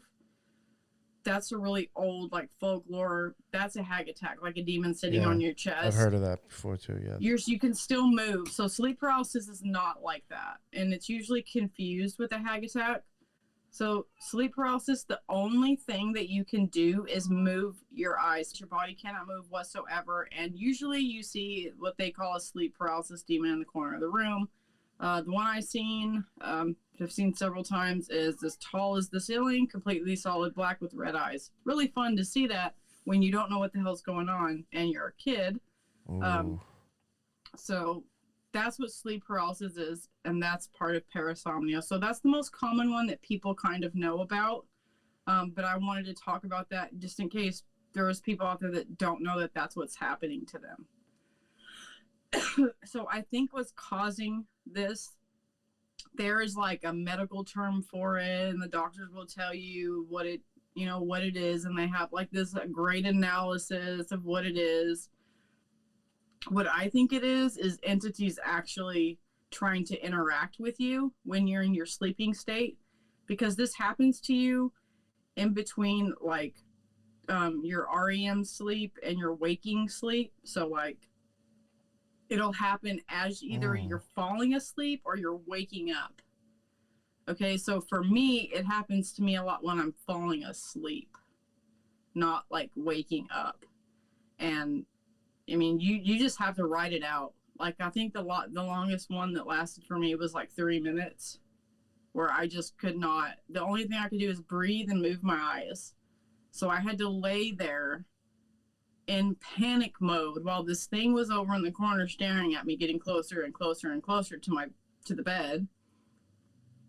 And so, of course, that's extremely terrifying when that happens. And I think my theory is that like when you're asleep, you pop out of your body. Well, for most people, we go to the lower realm, which is the realm right below ours, where all the nasties hang out, right? All the, the bad shit that you don't really want to fuck with. And so I think what's happening with that is that they're coming and interacting with you, and so they're putting you in this state, this paralysis state, because they're trying to interact with you. And I've even had this happen, and then I've had one pull me out of my body while I was in the sleep paralysis state. So that was also very fun too. I was up like in the corner of my room, and it was there with me. So like when you go into that realm, it's like the only thing that's illuminated is right in front of you, about like a 3-foot radius in like a sphere. And then like everything outside of that is misty. It looks like a dark foggy mist. But when you move, like the light goes with you. So it's almost like your soul, like your spirit, is illuminating the room and the area that you're in. It's almost like if you were carrying a lantern in the dark and it was like swinging, So that's basically what sleep paralysis is, and that's what I think is happening when that's going on. Then there is sleep talking and sleepwalking. I suffer with both of these, and so does my daughter. So it's like one time I woke up because she was opening the door, and she was actually standing out in the front yard, like in her pajamas, and I had to like go get her. And so it's been studies have been shown that people that have like adults that have parasomnia can pass it on to their children, and that so it is like genetic in families, that they're like genetically predisposed if someone in the family has it. So I've been told that I sleepwalk and sleep talk, and it gets really bad when I'm having a night terror episode. And I've been physically like watched, like having kicking, screaming, talking, punching, flailing when these are happening. And so do you ever think like if some of this stuff like that you were explaining even before, like even with like I guess maybe even the hag and like the other terrorists, but like Do you ever wonder if this is like there's like some kind of like disconnect with you being awake and coming out of from where you were when you were dreaming? You know how you were saying like your astral projection? It's almost like there's almost like a glitch, like a fuck up, and it's like your body's kind of just like stuck in the middle, like oh fuck. That's exactly what I'm saying. Yeah. Yeah. It's fucking wild, right? Because that's what all this sounds like, honest. I mean, that's just for the easiest way for me to even try to understand like how this shit happens. Yeah, that's exactly what I'm saying. Like there has to be a disconnect with the brain, the body, and the mind, the soul. Yes. Yeah, and it's being influenced by entities. I think that they're part of it. I think that I'm getting stuck and like I'm getting like piggybackers or hitchhikers when I'm coming back. Yeah, you know that's I do I do think that could be a possibility because even and sometimes in magic I think when we start doing these like banishing rituals it's kind of like to like almost put up a protection in case maybe you do go somewhere. Or if you look at the gateway tapes, they're already telling you in the beginning you're gonna have to start creating like this orb or shield around you. It's almost like that's gonna catch the sludge so it doesn't get stuck to you. Yeah, but for me, it's like it works most of the time, but sometimes it doesn't. So, because this has been happening to me since I was a child. So, I think it has something to do with my abilities. Because I've always been able to see things, hear things, feel things. I've heard people call my name. Still to this day happened to me yesterday. I heard somebody say my name. Look around like nobody's there. And I'm like, oh, okay, great. I got a straggler.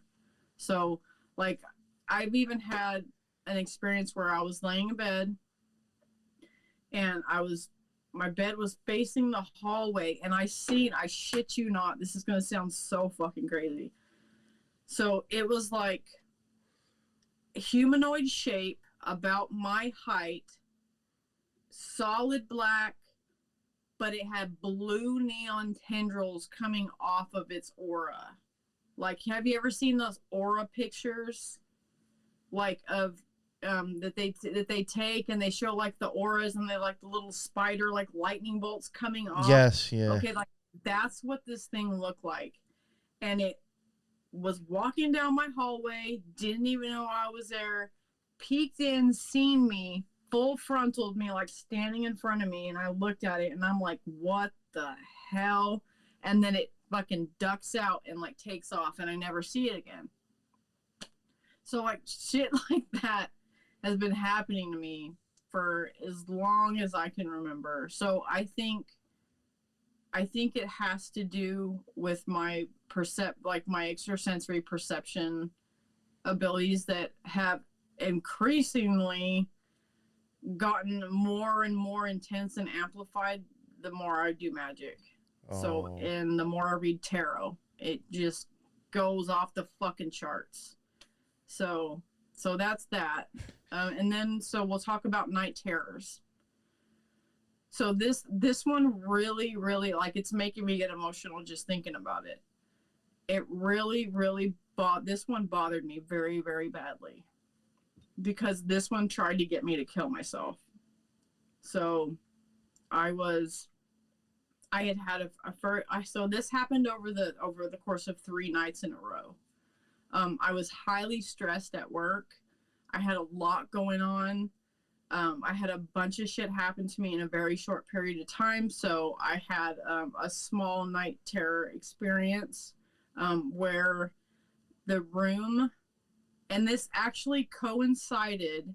Do you remember hearing maybe like a month or 2 ago where actually the core of the earth actually like stopped and like started going backwards? Yeah. I heard some shit like on something and I was like, wait, what was that? Okay, so that was the same night that happened to me. So the room was spinning counterclockwise. And then I remember feeling like the G-force, and I remember like turning, like rolling over, and it was just like, so that was the first night, and then it was over. Sometimes it just happens to me for a little bit, and then it stops. So that was like the first night. And the second night, it was that, and then I actually took control of it And I was like, okay, so I'm not going to let this scare the shit out of me anymore. I'm going to actually just lean into this and let go and see what happens. And I was thinking, okay, well, if I just let go, it's gonna subside. Fuck no, it didn't. It got worse. It got way worse, and it got more intense. And then and so I had to ride it out because it was like a sleep paralysis / night terror. So I couldn't move while this was happening to me. So I'm laying there like third person, like witnessing. And when it happens to me, it's always like I'm outside witnessing it happening to me, but I can feel it at the same time. So the third night is the one that scared me the most. By then I had had no sleep. I hadn't had any sleep for 2 days. When I don't have sleep, my abilities, I can't stop them at all. They're constant, happens constantly. So if I have to get sleep, if I don't get at least 7 to 8 hours of sleep, I'm fucking done. Like, it's a wrap. I can't function because I will see and hear things constantly. Yeah, you know what's funny? I have noticed. I was like, she goes to bed kind of early. Because I've noticed, like, if me and you were, like, talking about, like, I think, you know, whatever, like, a topic or whatever might be hitting you up, I have noticed that you're like, all right, I'm going, like, and I was like, damn, she goes to bed early. But I was like, I know she works a lot. Yeah. You know, whatever. But I have noticed, it does seem like you go to bed earlier than me, I'll put it that way. Yeah. Yeah, I have to get at least 7 to 8 hours of sleep or it's bad. It's bad for me. Yeah. And I've always been that way. So well, it's bad for other people if I don't get enough sleep. Yeah, it's not good for anybody actually if I don't get enough sleep. So third night, the worst night, this is the experience that actually shook me to my core, and like I'm actually afraid like of this happening again, and I after it stopped, like for a week straight, I was like, okay, is this fucking, and I'm laying there getting ready to go to sleep. Is this going to happen again? Fucking shit. This is going to happen again. This is going to happen again. But it never did. So third night, I'll get to the crescendo here, everybody. So this one, I actually got out of bed. And so the counterclockwise spinning happened again in my night terror. And I wasn't physically doing this because I asked if they could see me doing it. And so I'm flailing my arms and I'm actually punching the wall like above my bed. Like I'm punching the wall and I'm screaming because I know that there is something standing in front of my bed. And so I guess my spirit got up out of the bed and I was like cussing and screaming at this thing. But I couldn't see it yet, but I knew it was there. And I was like, get the fuck out of here. I don't want anything to do with you. You know, like fuck off. And I was like screaming and kicking, right? You know, real quick, I just want to add this in. You know, if people are like, this sounds like crazy, whatever. Believe it or not, from listeners and fans, these type of experiences are probably the most common that I've had people hit me up and tell me that they've had, actually. Is being stuck and not being able to move in like something in their fucking room. Like this actually is a very common thing that I've had told to me from people that listen to the show. Yeah. Yeah. I know this sounds crazy, you guys, but I'm being 110% real here. I wasn't trying to discredit you. I just did want to add that this actually is a lot more of a common thing just from, I doubt all these people have lied to me. You know, I'm sure maybe a few of them might be nuts and just made something up and wanted to talk to me. But like, I have had people that like I've been, talking to for a while that listen to the show that like I've had a handful come out after like paranormal shows that I've done, like mention this, or even people I think have mentioned it in the chat. You know, these are very common that I'm coming across. Yeah, and these things are kind of embarrassing for me to talk about. Oh, who the hell wants to talk about that shit? You sound like a retard, or you sound crazy. Yeah, I mean, because I'm afraid people are gonna think that I'm crazy and that they're not gonna believe me. But they'll pull a David Icke on you as soon as you mention the reptilians. They disregard everything else you just said. Yeah. I know, but I'm just trying to say like, this stuff is real, and if you guys are experiencing this, you're not alone, because I didn't know what was going on. Like, I had no clue. So to get back to the end of the story, I know we're running a little late here, guys. Oh. So I screaming and kicking at it, and then somehow I end up back in bed, and then it manifests. Oh man. Oh my god. And it was a fucking, what you would call a demon, and it was solid black, and it had a cloak, and its face was a mirror. Yo.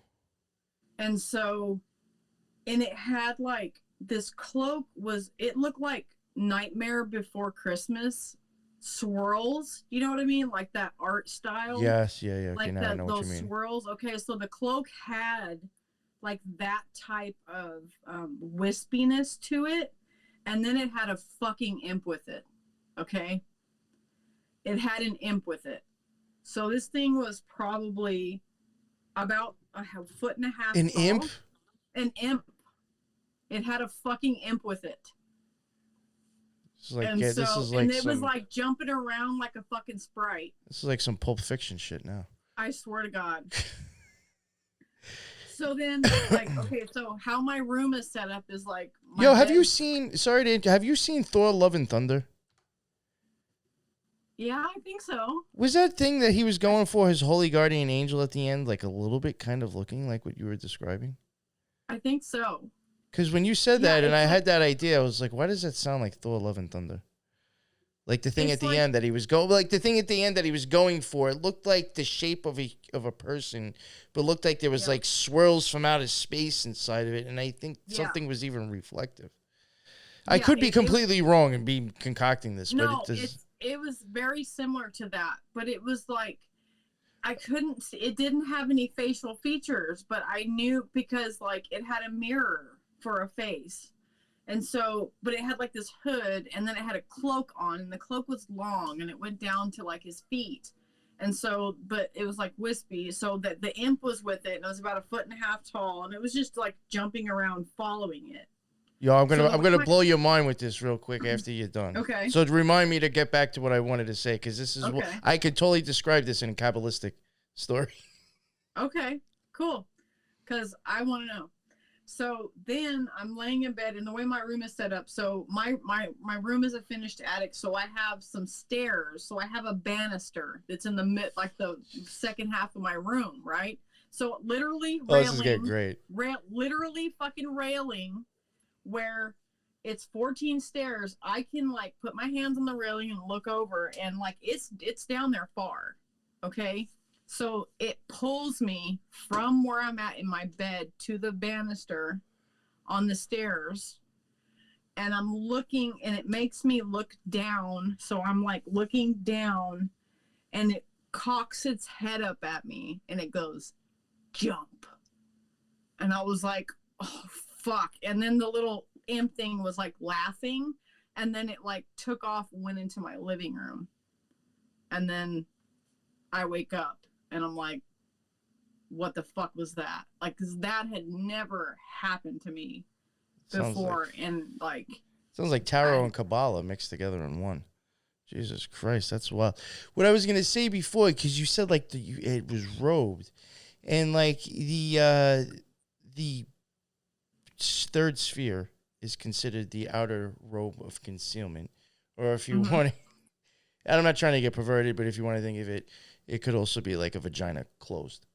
Gotcha. Then the second sphere, which the experience is coming face to face with God, which could be done with a mirror, if you want to think of that, a mirror reflection.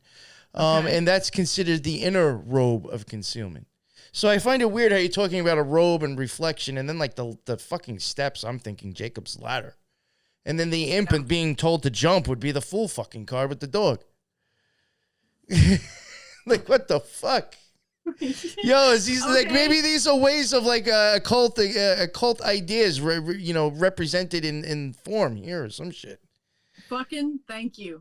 Like, because I would have like not put that together, because I'm so traumatized by everything that I've seen. and even like it's crazy. This was even the 14. I was like, that's a multiple of 7. I really do think 7 has something to do with like change and shit. Yeah. Which I thought was that's weird why- is why you said this happened at age 7 and you said it changed your life. I was like, this just goes along with the number 7 to me. Yeah, and then at 14, again, it got bad. Oh, yeah. Okay. Then at 21, I was a dumpster fire on wheels. Wreck. So was I at 21. Yeah.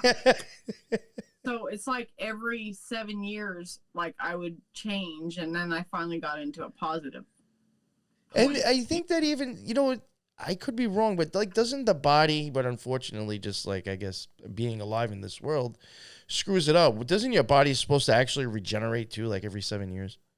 Yeah. So that's like really weird. Yeah. Huh. Yep. Yeah. So that was the whole experience that I was trying to get to, and of That's course, fucking creepy. yeah, yeah. So Imagine it's like being that's like always stuck in in the that. back of my head. Like I literally have a fucking thick ass, 2-inch thick black salt ring around my bed. I won't even lie. Like, Black salt it's you have? It's always there. Black salt. Oh, you got serious with the black salt. I got fucking serious with the black salt. And you don't fucking need. You don't need that much, but my ass. Yo, would you go out and fucking get like thick. the rock black salt? Just put boulders Fucking- around your bed. Hey man, don't threaten me with a fucking good time because I'll do it. No, I've bought like the big chunks and then I've grinded it up actually in the in Yep. those medicine things just because it's cheaper to buy like the black salt Yep. in huge chunks. Yep. Yeah, I mean, you could make your own black salt with a mortar and pestle with like incense, candles. That's true too. Okay. Yeah, you can do that actually. Yeah. Yeah, but yeah, I always have that shit on me because I have to cleanse my house about once a week to keep everything at bay. You know, I used to do that anyway when I fucked around with like magic and actually doing rituals once a week. I didn't do anything, but I cleansed my house. Yeah. It's crazy. It You got sounds to. fucking going around cleansing every fucking room. Yes. Yo, I'm in the bathroom. Like, fucking- I- I'm like, yo, do I it take my ritual everywhere. baths in here. I was like, fuck it. Like, Man, you got to, because if you don't, energy's gonna build up anyway. Even if you don't have a paranormal problem like I do. yo, have you ever, and please forgive me if this is like one of your theories too, but I've heard people say like, oh, when you're banishing, you better make sure the windows are open too. And I'm like, they were closed when I invoked. Do I gotta open my windows in order the motherfucker to come in? No. I forgot that part before I did the ritual. I gotta open all the windows too. Fuck, I guess Toth really didn't come by. You know, I'm just like, why is the windows gotta be open? That's how it got in? Like, so next time you open the window, they're gonna fucking come back in? Like, come on. Yeah, that's not necessary. You're working with energetic fields and vibrations and frequencies. You're not. The reason why they're telling you to open the fucking window is because The fucking is fucking incense. smoking up your house. This shit stinks. Like you have to let it out, man. It's like that's just elemental magic stuff, guys. Yeah. Like that's what that is. But yeah, look, I still use a lot of those, traditions and stuff like that too. I still use crystals. I use crystal grids. I burn candles. I burn incense. I'm not immune from that. But it's just. Oh, I still use incense and like, I use like scented candles. I use actually a lot of stuff to like, when I use that stuff, it's almost like I'm trying to like mind fuck myself into like a certain mind frame. Like, it's crazy as that sounds.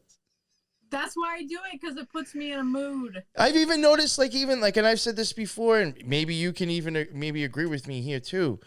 Even with magic, with like certain incenses and certain smells, it brings me like, I'll have like these almost like a quick image of like of something from the past that I remember that smell, and it's almost as if I was in that fucking moment for a second. What does that to me?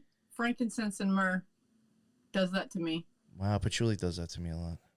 Sandalwood, frankincense. Sandalwood, and myrrh. yeah, that's what I was burning before. I love sandalwood. I love sandalwood. It's my favorite.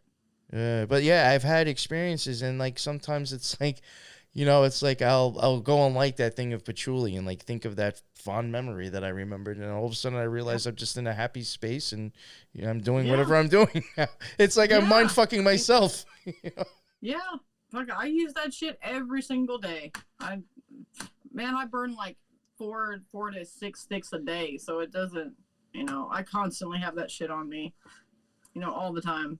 I use it because it helps get me in the right state of mind. Yeah. That's what it's for. I think, it's a sensory thing. It's a sensory thing because you got to get yourself out of the 3D into a higher state. Now, I have even wondered, and then maybe, because you're pretty much done too, right, with your presentation now, I guess? Yeah. Yeah, and then maybe after this, we'll just wrap it up only because it's getting too long. It's not that I want to shut you off or anything. No, you're good. I want people to actually listen to this show. This has become like almost like a theory of mine, I guess. And I have wondered, you know, like how you're supposed to have like the candles, you have the incense, the salt and water and all that stuff on the table. I mean, maybe if you want to take it to an extreme, you could use the dagger too, but if you have one. But I have even wondered, like, are some of those there to actually ground yourself back into, like, you know, the smoke? You're starting to smell stuff. You're in this world. I mean, if you want to be crazy enough, you could even put your hand over the flame to actually feel. But, like, I do wonder if some of those things are there to actually start your senses back up. Coming back after a magical experience. It's almost like ways of grounding, because it's like now your spirit's like, all right, I'm detecting smell, which I didn't have there before, detecting heat, you know, all these things that you're not physically feeling when you're somewhere else. You know what I'm saying? Yeah. Well, if you think about them, they're always associated with the divine. Incense have always been associated with religion and the divine, divinity and spirituality. So have candles. Yeah, see, now those, I think, like, for the symbolic sense, I think that just shows the alchemy of turning into air or turning into spirit with the flame. Right. But sometimes I think coming back, those things might actually be helpful to kind of like wake yourself up and be like, I'm back here. Yeah, 4 elements, you know, that's exactly what all that is. That's what it represents, for sure. That and banishing, I have actually thought sometimes those things might actually be more important after your magic than it was really before. Yep. Or if you want to, you can do your magic with them and then use them later for a different purpose. Either way. Yeah, but like there's even been times where like I did start getting into like the Star Ruby. You know, which is Thelium, you know, that's Aleister Crowley's one of his rituals. And there was times where I just, after having a magical experience, I wasn't even big into using his rituals when I had magic, actually. I was more of the lesser banishing ritual and the hexagram. You know, nothing specific to Crowley. Which, just in case people don't know, Crowley didn't write those rituals. So, like, I was using that stuff, but, like, to get back to what I'm saying, the Ruby, I almost felt like, you know, because I had used it prior, just messing around or practices, but nothing serious for banishing. For me, when I was having kind of like that whole, like, I need to really disconnect, like I was getting, you know, like too much. I just felt like I was stuck in the middle for too long. Yeah. Using the Star Ruby, I don't know if maybe it was just coincidental. That, for me, really seemed to actually help kind of bring me back. It could just be mind fucking. It could have been nothing.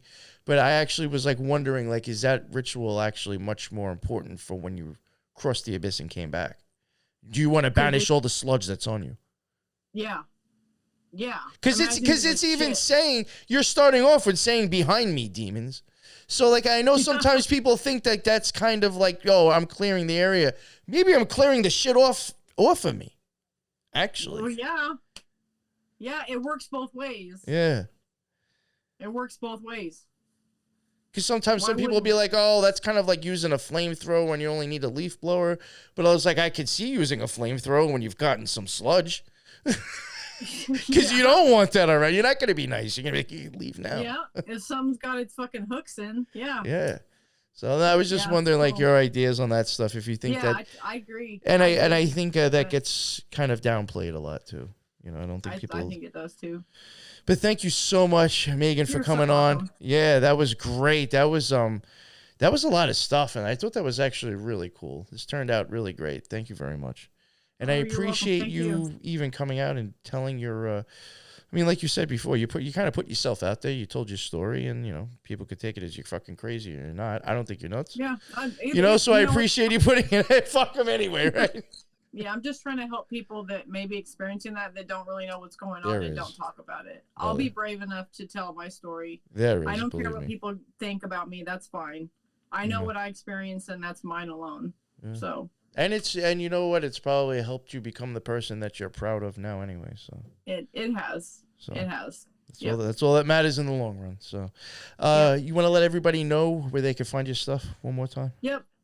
I'm sure he's gonna put the links in this video. But so my main page is Instagram. So it's the number 7 and then spelled out degrees of wisdom. No numbers after or dashes or O1s or any of that stuff.